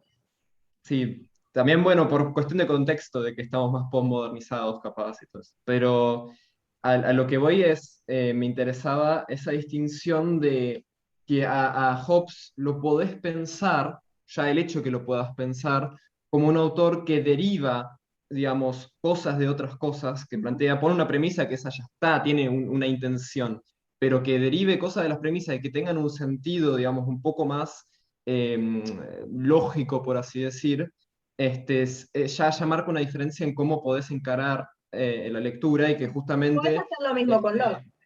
denota que pone justamente lo que decías vos, que pone en el centro en los conceptos de lo político y se discuten los conceptos y no tanto Ya del entendí. proyecto. Perfecto, Es como, entendí. se le da importancia a los conceptos, es una derivación de conceptos, más que digamos, un despliegue de un proyecto, y usando esos conceptos, digamos, ya licuados, ya significados. En cambio, en Hobbes como que se muestra, mira, acá hay un concepto y te lo voy, digamos, desarrollando. En Pero Locke acá veo también que podés como que los hacer esa conceptos están lectura, afín David, ¿eh? de entrada. Podés hacer esa lectura con Locke también.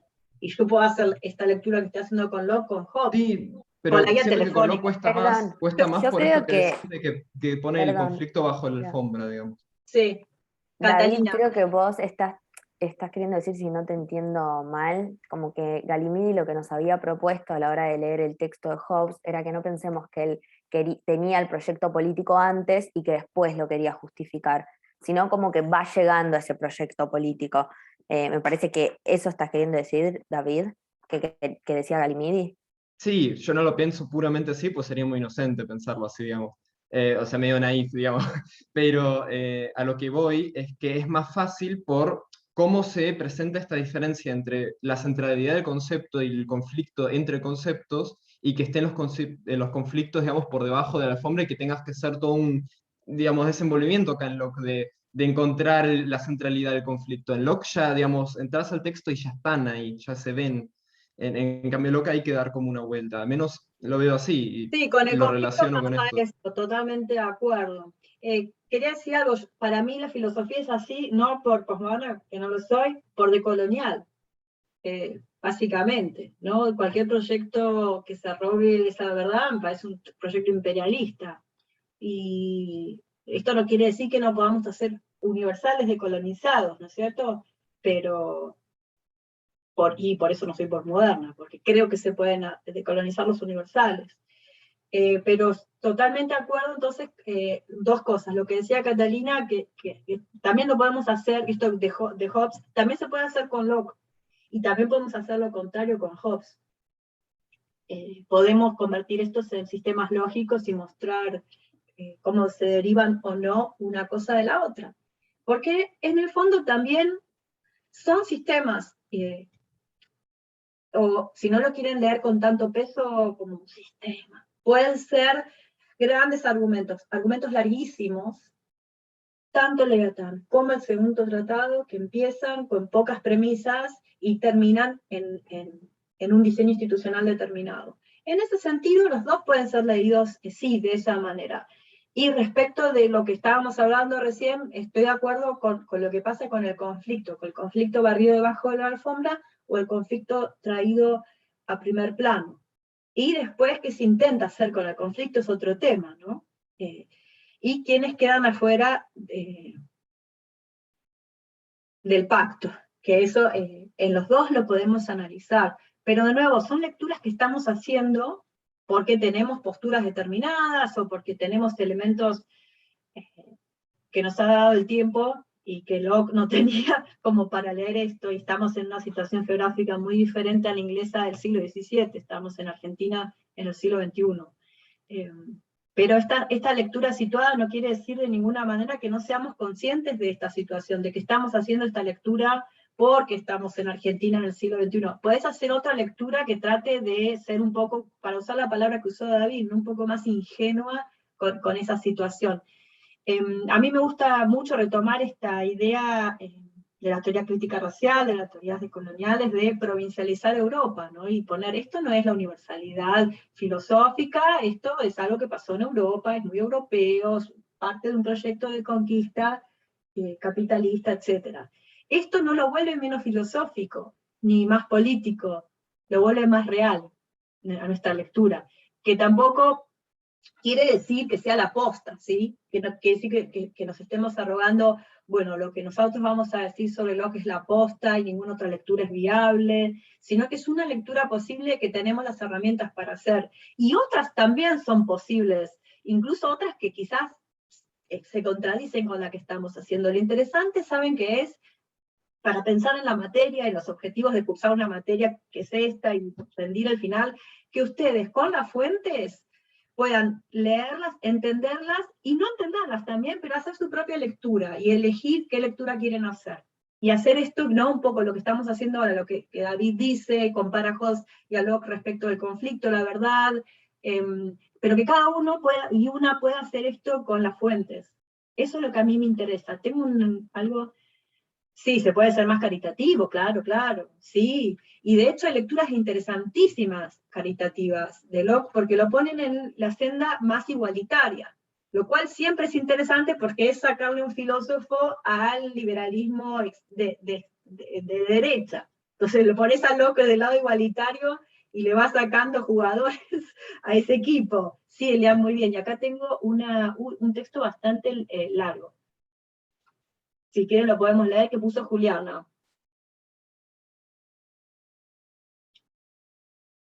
Claro,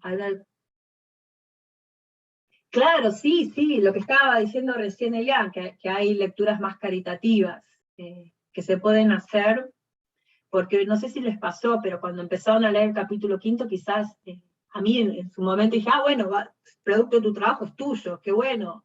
Entonces el obrero en la fábrica, pero no es lo que quiere decir Locke, al menos en esa instancia.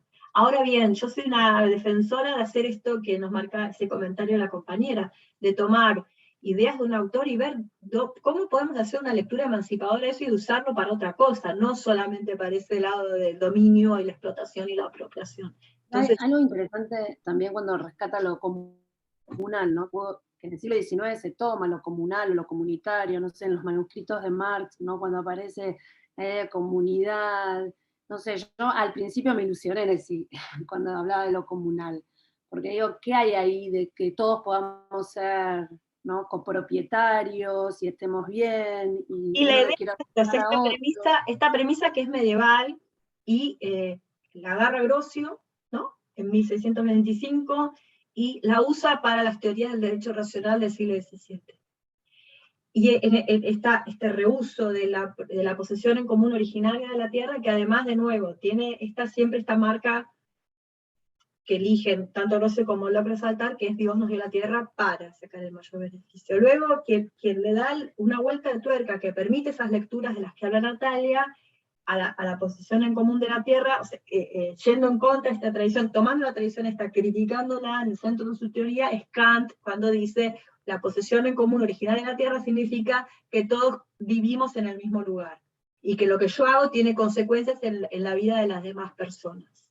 No que nos vamos a agarrar todas las cositas de la tierra. No significa esta relación apropiadora, sino que los seres humanos tenemos entre nosotros y con la tierra una relación de interacción e interdependencia constante. Y que por lo tanto no podemos dejar de vivir en comunidad, porque en el momento cero estamos en esta interdependencia, porque la tierra es finita y no nos queda otra que vivir todos amontonados. Pero recién esto al final del siglo XVIII. Pero también es porque hay un modo diferente. Acá el modo es esta idea de apropiación que está como subyace el texto, en este sentido. Bien, entonces estábamos, ¿por dónde estábamos? En el 27, en el hashtag tan bueno, habíamos visto el avance de esta objeción de, bueno, pero tiene que pedir consentimiento, él dice no, porque se morirían de hambre, y leímos esta cita, entonces les propongo cuando sigan leyendo, marquen todas estas apariciones de personas que no son este propietario que da consentimiento, y acá tenemos qué pasa con esto, ¿no? Hace poquito vi un doc.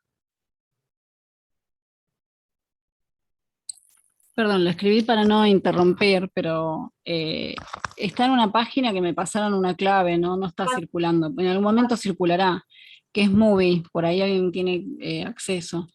Pero justamente está planteando esto de lo que estamos hablando, ¿no? Porque quedan 2 sobrevivientes, hay un montón de etnias, pero en esa zona quedan 2, y la idea es demostrar cada 6 meses que siguen vivos para justificar esa organización, ¿no? Que están vivos y que no arrasen todo, ¿no? Corporaciones de afuera. Muy interesante. Si después pasame los datos. Dale, lo paso. Dale, gracias. Bueno, entonces tenemos el próximo salto que se da es en el 32. Nosotros estamos en el 29. Vamos a ver rápidamente. En el 32, ¿por qué? Porque ahí es donde empieza la propiedad del suelo. ¿Sí? Cuando Locke dice, bueno, hasta ahora estábamos hablando de bellotas, ahora vamos a hablar de lo que importa, que es la propiedad del suelo. En el 30 nos adelanta un poco esta explicación que Lubausz, la analogía entre, no, la analogía no, que tiene la misma lógica apropiarse de un ciervo que maté que de la tierra. 30. Entonces, esta ley de razón hace suyo al ciervo que el indio que lo ha matado, al indio que lo ha matado. O sea, el que no mata es suyo y la razón es una ley de la razón, porque le aplicó un trabajo.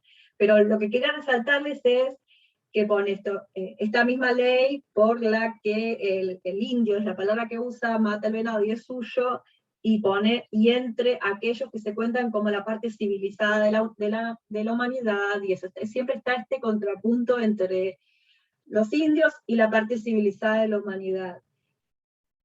Esto es fundamental porque uno de los centros conceptuales del capítulo 5 es cuando lo dice al principio, y búsquenlo, encuéntrenlo, y piénsenlo, al principio todo el mundo era como América. Entonces, esto dice en el 30, y este es el primer momento que va desde el 25 hasta el 32, el inicio de la propiedad. Esto fue el principio, el inicio de la propiedad en aquello que era común. O sea, de este modo es que sacamos algo del acervo común y lo convertimos en nuestro. Y después en el 30 pone, e incluso, perdón, en el 30 también pone, e incluso entre nosotros, siempre está este nosotros y ellos, ¿no? Desde el 25, o sea, desde el principio del capítulo 5 hasta el 31 inclusive, o sea, hasta el 32, que ahí empieza el segundo momento, hasta ahí es el inicio de la propiedad, cómo él explica el inicio de la propiedad. Y ahora nos va a explicar, a partir del 32, la propiedad del suelo. En el 31, de vuelta, tenemos un límite a la propiedad. Y esta cita es importante, que es la tercera oración, algo así, del 31, que dice, la misma ley de naturaleza que nos da propiedad en las cosas, también la limita. O sea que son los mismos principios que nos permiten tener propiedad, aquellos que limitan la propiedad. Quiere decir que nos dicen cuánto podemos poseer, de cuánto podemos apropiarnos, y si nos pasamos de eso ya estamos robando aquello que era en común. Dios nos dio todas las cosas en abundancia, para que, antes estábamos hablando de esto, para que las disfrutemos, y podemos usar las cosas antes de que se echen a perder. Entonces tenemos el que sea producto de nuestro trabajo, dejar tanto y tan bueno, y que no se eche a perder. Si dejamos que algo se eche a perder, estamos yendo en contra de la ley natural, estamos cometiendo un crimen, estamos robando aquello que era del acervo común. Alguien había adelantado, ya no me acuerdo quién, que después esto, cuando aparece el dinero, lo podemos saltar, podemos evitar del desperdicio porque aparece el dinero, el oro y la plata para intercambiar, que no se echan a perder.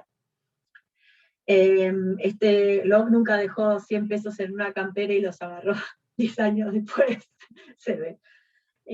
Así se echa a perder el dinero. Bien. Entonces, si vos te agarras, lo que está más allá de estos límites, y esto es la idea del límite, piénsenla como una idea importante, porque después también aparece la idea del límite como cercar algo, sacarlo y cercarlo, sacarlo de lo común y cercarlo. Entonces, los límites para apropiarte son estos, y más allá de estos límites a la apropiación, le pertenece a todo el mundo, a todas las otras personas, en común. Bien, volviendo entonces, marquen una línea ahí, en el 32 empieza el segundo momento de esta teoría. Y vamos a terminar la clase hoy marcando un poco los demás momentos a lo largo del capítulo. Entonces, si quieren ponen ahí, hasta ahí era inicio, ahora empieza a propiedad del suelo, América empieza a aparecer mucho más, y otro momento nuevo es cuando aparece el dinero, a la mitad final del 36, y ya en el 37 aparece el dinero que nos permite saltar estos límites y empezar a pensar en la distribución inequitativa, por decirlo ya, con un juicio moral de mi parte, de la tierra. Y hasta el final. Entonces serían estos tres momentos. Tenemos el inicio, con las premisas, Dios nos dio la tierra, la autopropiedad, la bellota, el trabajo, cómo apropiarnos de la tierra, y luego cómo poder llegar cómo se llegó a que exista legítimamente y respetando la ley natural esta distribución inequitativa de la tierra. Y estos propietarios privados son los que hacen el pacto y ingresan en la sociedad civil.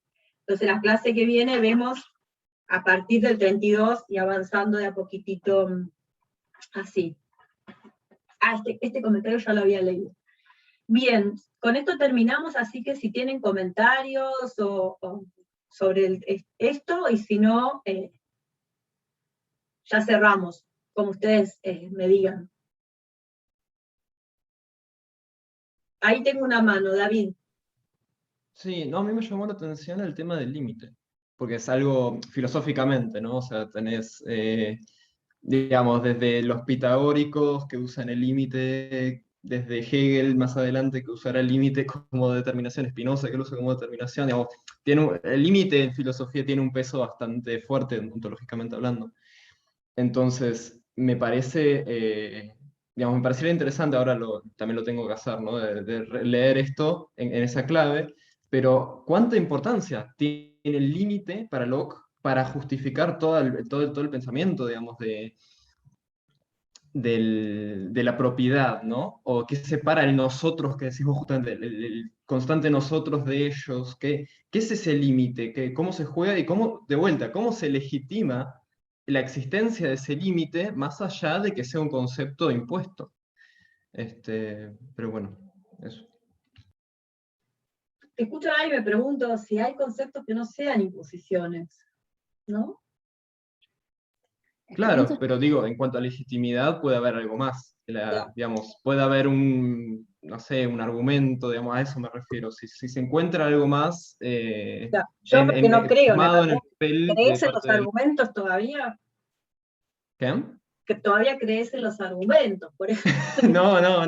No, lo que digo es, para leer, estamos, digamos, leyendo un autor y qué sé yo, y es ver si podemos sacar algo más de Locke como a eso los legítimo. invito. Ustedes tienen que buscar esa justificación. Lo que pasa es que también te pregunto esto, si cuando estás leyendo un texto que lo escribió un ser humano que es falible y no va a tener respuestas para todo ni argumentos para todo, y muchas veces entender un texto, a mi modo de ver, es entender esos lugares, precisamente, esos lugares turbios, esos lugares poco claros, donde hace agua el autor, donde se puede hacer una disputa por el sentido de la fuente, ¿no? Porque si fuera todo tan claro y estuvieran ahí los argumentos prístinos, no tendríamos trabajo, David. Claro, no, es que justamente a eso voy. A mí me interesa encontrar justamente decís, en estas lagunas, por así decir, son donde más significancia hay. O sea, el significante de todo eso sale de ahí. Y en eso a mí me interesa personalmente, porque descubrís el espíritu de época a partir de un autor singular, y eso es lo hermoso, digamos, Esto para es mí. lo hermoso, pero además lo lindo es salir a la casa de eso. Entonces ir a las fuentes, armar el contexto, buscar otros textos que no son solo filosóficos de la época, leer historia. Claro, porque ahí tenés un concepto de límite. Bueno, no solamente tiene una carga de historia, el concepto de límite, sino cómo piensa, y ese cómo piensa es algo ese es el trabajo que hay que hacer como lector, digamos. Cómo piensa el límite, y capaz que ni lo reflexionó, pero está usando el límite de una manera que es mucho, digamos, tiene mucho significado, digamos, tiene una centralidad ahí el límite, porque, digamos, si no estuviera el límite de ahí, habría un montón de cosas que no cerrarían, al menos en cómo lo plantea Locke. Entonces hay que rever cuando hay algo así que está como sosteniendo un montón de conceptos, me parece interesante ver qué significa esa contención, por ejemplo, del concepto de límite. Exacto, y sobre todo poder pensarlo en términos espaciales, en términos geográficos, más allá, no sé, en términos conceptuales que al mismo tiempo son geográficos, físicos, porque apuntan en última instancia al enclosure, a poner un cerco en una propiedad determinada que ni siquiera tiene que ser físico, puede estar en una escritura, puede ser incluso abstracto. Elian tenía su manito. Sí, porque cuando se mete con toda esta cuestión de América de manera más fuerte, y que incluso dice eso de, bueno, en algún momento nosotros fuimos como América, y Amor dice, bueno, incluso pareciera que Europa fue peor que América, dice en una nota. O sea, que fue mucho más primitiva que América incluso.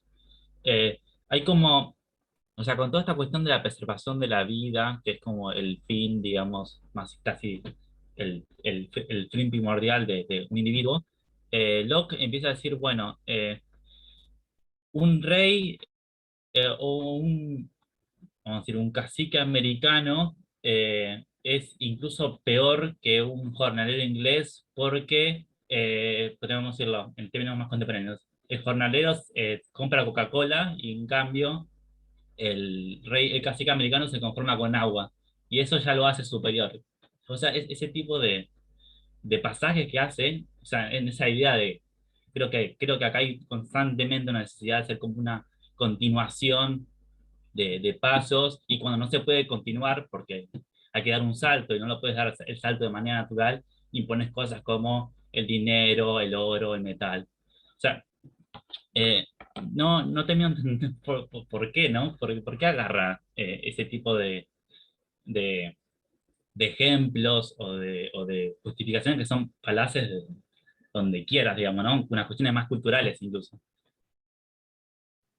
Pero son falaces a nuestros ojos. Entonces, también es interesante reconstruir el sentido que tenía esa falacia en ese texto. Cuando te hace tanto ruido un texto, es porque hay una distancia epistémica enorme entre tus ojos y los ojos de Locke. Y ahí, entonces, por un lado, qué suerte que veas esa falacia si no te convence el texto lockeano. Pero cuando encontrás que pasa eso, ahí donde se te motiva la investigación y tenés que ir a la búsqueda de, bueno, ¿por qué esto en algún momento de la historia hizo sentido? ¿Por qué hacía sentido decir esto? Es lo que decía un poco David, ¿no? Y tratar de reconstruir conceptualmente dónde estaba el sentido de toda esa narración. Porque nosotros tenemos como los ojos así más despiertos, pero porque tenemos la ventaja epistémica del tiempo que transcurrió también, y porque también tenés una posición tomada respecto de las mismas cosas de las que está hablando Locke, sabés cómo terminó la historia. Esas falacias son el motor ese aguijón que te hace salir a investigar y buscar esas respuestas, ¿no? No sé, Pero pero por ejemplo, en las conquistas imperiales del siglo XIX, Inglaterra, cuando empezó a conquistar África y demás, ahí había toda una metafísica del clima, supuestamente, donde, bueno, nosotros somos de climas más templados, tenemos cierta racionalidad, y en cambio acá, que son de clima más caliente, están degradados racionalmente. Ahí, digamos, ahí hay como te marca la diferencia.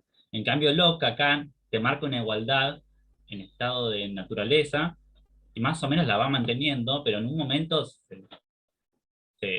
esa igualdad se empieza a No, yo creo desaparecer. que él no creía en esa igualdad, porque acá estamos asistiendo al origen del racismo moderno, propiamente moderno, del racismo del siglo XIX del que estás hablando. Acá está naciendo, y Locke no creía que los blancos fueran iguales a los negros. No lo creía. Lo que era, se está armando un proyecto grande de humanidad y subhumanidad que permitió, además no es nuevo, ¿no? Porque de las casas ya había hablado. Bueno, si bien después justifica la esclavización de los negros, pero habla que tiene que resaltar que los indios tienen alma. O sea, no son discusiones nuevas, no es que acá no pasó nada antes, hay autores americanos del barroco americano, hay autores españoles y autores europeos que ya estaban notando y llamando y alertando llamando atención y alertando sobre las consecuencias de estos proyectos, pero cuando afirman que son todos iguales, se refieren a todos los europeos blancos, o sea, que son iguales, que no hay nobleza, ¿no? Que no tiene más, ponele, es un ejemplo estúpido, que no tiene más valor un duque que un burgués, pero esa igualdad es a costa de otra desigualdad sobre la que se constituye, como en la Grecia antigua, los ciudadanos eran iguales porque había una esclavitud que les permitía dedicarse a las boludeces a las que se dedicaban y no trabajar. Entonces, no es que es tan distinto, la diferencia es que acá aparece con lo que estás notando vos, Elian, que es este discurso de somos todos iguales. Lo que pasa es que acá lo que hay que ver es quién es el somos y el todos, ¿no? Sobre quién se predica.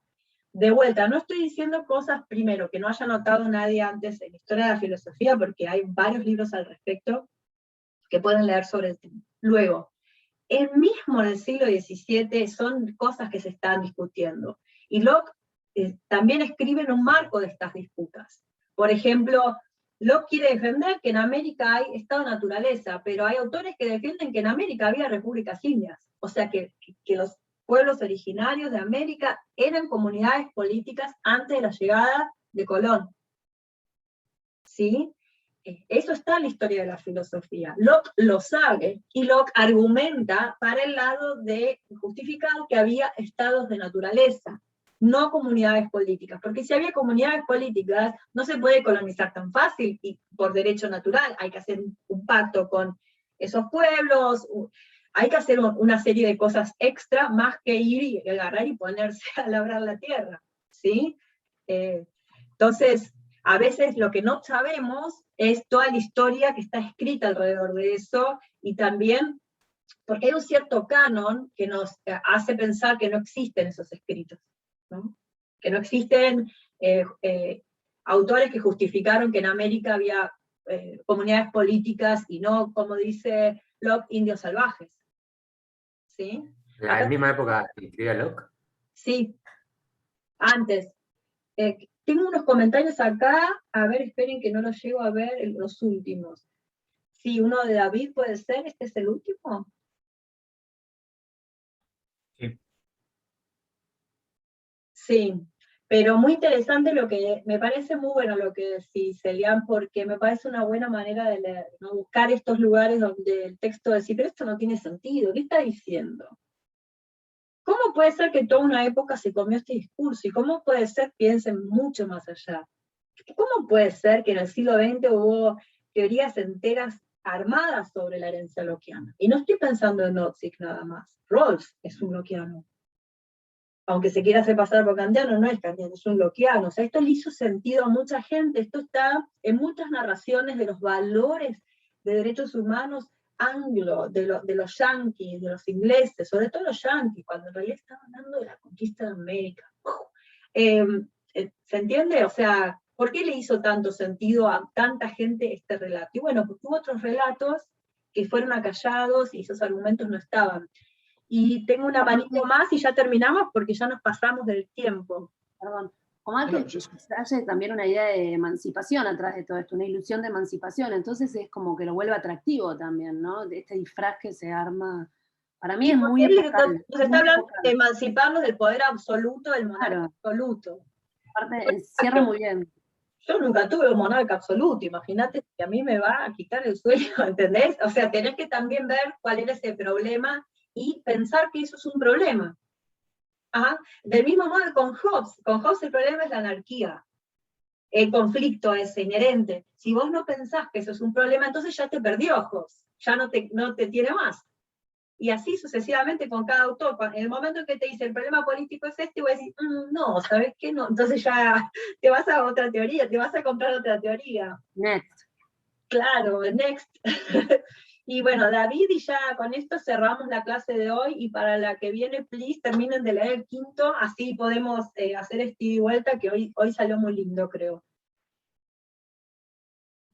No, sí, más que nada como ejercicio filosófico me interesa, además de pensar cómo es que se comían el discurso en el pasado, cómo es que se comían este discurso, pensar también al revés, hacer el camino inverso, como ejercicio, decir, ¿cómo es que me como el discurso de ahora y no el de antes?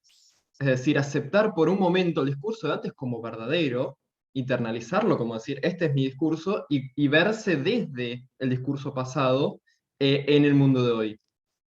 Eso me parece muy valioso, incluso a veces más que justamente quedarse en, cómo se comieron el discurso antes, porque ahí seguís como imponiendo constantemente este presente.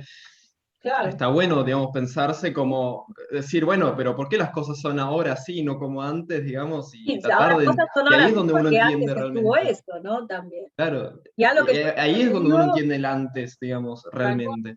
algo que yo siempre digo también, que es a veces filosóficamente es muy interesante tomar una pregunta filosófica del pasado y hacerla en nuestro contexto, y ver cómo disloca y es disruptiva esa pregunta, y nos permite precisamente hacer la pregunta que no estábamos haciendo, y eso nos cambia la manera de ver los problemas que tenemos, y nos ilumina otras zonas que no estábamos viendo en ese momento. Bueno, niños, los tengo que dejar ahora porque vienen mis hijos, así que hasta la próxima. Chao, chao, gracias. Gracias.